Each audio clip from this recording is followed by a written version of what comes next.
बे प्रेस मिटनि गेजेरजों जों बेखौनो मिथिहोयो the Sikhnajhar wild life conservation and welfare ससाइटिनि जानानै खुंग्रिं रेन्जजों नांजाबनानै जों गोबाव सम दिनैहाय डिउटि खालामबोगासिनो दङ। दा बेनिखायनो जोंनि गायसनगिरि प्रेसिडेन्ट आरो सेक्रेटारि प्रमद बसुमतारी आरो बेजों लोगोसे धिरन नार्जारी दा सारमोनखौ जों खावलायो दा जोंखौहाय इमिडियेटलि जाहाथे जोङो आलाय सिलाय जानानै दङ। दा बेनिखायनो सारमोनखौ इमिडियेटलि गोख्रैहै दा जोंखौहाय जों दिनै जाहाथे मोजां लामाजों आगान सुरलांनो हानायफोरबायदि। दा जोंनाव उसुबिदाया बेनो जोंथ' गोबाव समनिफ्रायनो जेनेबा डिउटिखौ मावबोगासिनो दं, खस्थ' खालामबोगासिनो दं। दिनैहाय अबावबा बिफां गायनाय बा ओरै पेट्रलिं बा डिउटि खालामनाय जइन्ट पेट्रलिं बेफोराव जों गोबां आखाइ होबोबाय आरो मावबोबाय। बेनिखायनो जोङो खावलायोदि जाहाथे जोंनि लिडारफ्रा जोंखौहाय होननानै नोंथांमोना बुंबाय।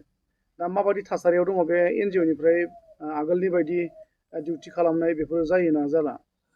जाखिनि जोङो आवगायनिफ्राय जोङो डिउटिखौ खालामबोदों, अन डिउटि थाबाय थादों। दा बे साननै सानथामनि समनि थाखाय माने जोंहा बिराद उसुबिदा गोग्लैनानै दं। मानो होनना बुङोब्ला जोंहा दा माखासे जोंनि ग्रुपनि लोगोफोर बिसोरो दा साख्रिनि थिसनथायनि थाखाय दा बिथांमोननिखौ जों लिस्टआव दंसै होनना मिथिनानै दङ। दा जों दिनै थालांनाय हिसाबै जोंनि माब्रै थालांखो दा जों बेखौहाय गोबां सोंलु फैदों। बेनिखायनो जों खावलायो जोंनि लिडारफोरखौ, जा प्रेसिडेन्ट सेक्रेटारि सारमोनखौ जों खावलायोदि जाहाथे इमिडियेट जोंनि सायाव थाबनो जोंजों लोगो हमलायनानै जाहाथे जोंनि नामफोरखौ बा जोंनि लिस्टफोरखौ जाहाथे साख्रिनि थिसनथाइखौ जोंनोबो होनो थाखाय सारमोननिसिम गुरैयै खावलायहरनाय जाबाय। टटेल बे केम्पआव 35 मिनिमाम 35 जन थायोमोन जों अन डिउटि। साबेसेनिया बे साख्रि थिसनथाइ मुं फैदों?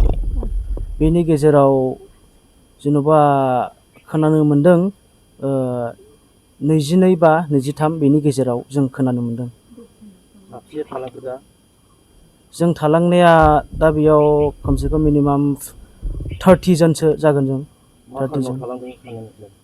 जा जों सानो जोंनि लिडारफ्रा जोंनि सायाव गुरुत्थ' लायाखै, बेनि थाखाय जों बेयाव थालांनांगौ गोनां जाबाय। साबसे दंमोन? जोङो बे जोंनि NGO आव टटेल 350 जनसो जों दङ। बेनिफ्राय साख्रियाव थिसनथाइ मोनदों बा एपइन्टमेन्टखौ मोनसिगोन होननानै जों मिथिनो मोनदों। साबेसेखौ मोनगोन होननानै मिथिनो मोनदों? 100 जनसोखौ जोङो मोनथिनो मोनदों। माखासेयाथ' थालांनाय जाबाय। मा जाहोनाव थालांदों होननानै सानो नोंथांमोना? बेनोदि माने जोंनि लिडारफ्रा, माखासे लिडारफ्रा, जोंनि दैदेनगिरिफ्रा, प्रेसिडेन्ट बा सेक्रेटारि सारमोना जोंनि सायाव मोजां माबाखौ लायैनि थाखाय दिनै जों थालांबाय।